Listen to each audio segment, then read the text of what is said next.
Let's start by thinking of a short scenario. For example, I'm in my office and from there I can walk into the hallway to greet someone.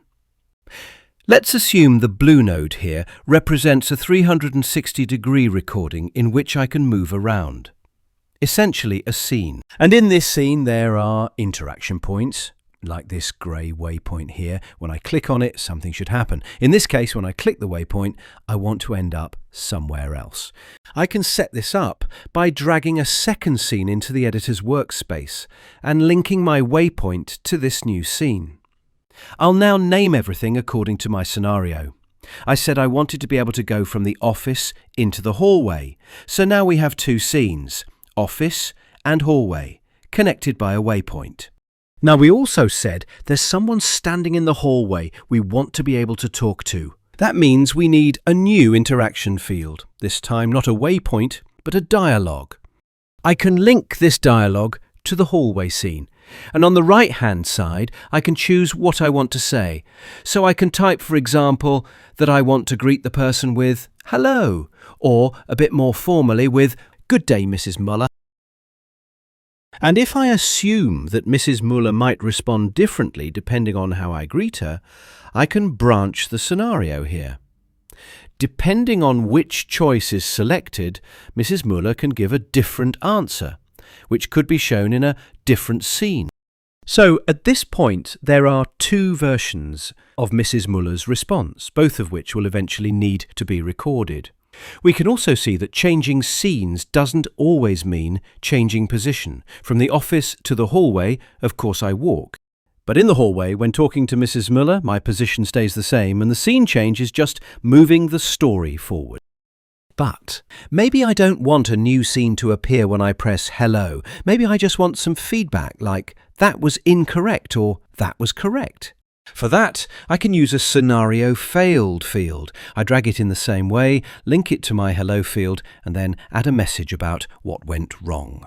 By the way, with these two buttons at the bottom, I can decide whether users can go back to the last scene to retry, or whether I say, nope, this is the end, and they have to leave the scenario. In this case, let's leave it like that, so they can go back. I could also imagine that there are documents in the office I might want to read at the start of the scenario. For that, we can use an image. We can link an image to the office scene and choose a corresponding file we previously uploaded to our image pool. That image then becomes part of the scene. The nice thing is, once I click Save, I can open one of my PaneoVR player apps, whether on a VR headset or directly on the computer, log in with my same user account, and then I'll already see my test scenario ready to load and run. So here I see my first conceptual version of the scenario. It's not spectacular yet, but I can already see my uploaded image, and actually not my waypoint because it is currently hidden behind the image. We can check this in the edit mode, which is also part of all PaneoVR player apps. In edit mode, you can, like the name suggests, edit your own projects or projects that have been shared with you. More specifically, you can move interaction fields within the scene. Just click, drag, and place them where you want. And now our little waypoint is visible. By the way, by scrolling, you can also change the size of interaction elements.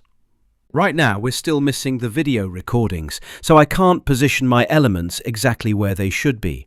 But I can already test what happens when I click on them. For example, clicking the waypoint. So we're in the office scene, shown in the top right. And when I click the waypoint, we arrive in the hallway as planned, where we also see our defined dialogue field. Clicking it gives me my dialogue choices. I don't have to do this with edit mode disabled like I would actually play. I can also switch between scenes using the buttons in the bottom right. If I switch back to the office, I can see the scene and check where the elements lead when I click them without edit mode enabled. So you can already test planned scenarios in this way. But of course, the most important part is still the videos, and how to add these is what I'll cover in the next part of the tutorial.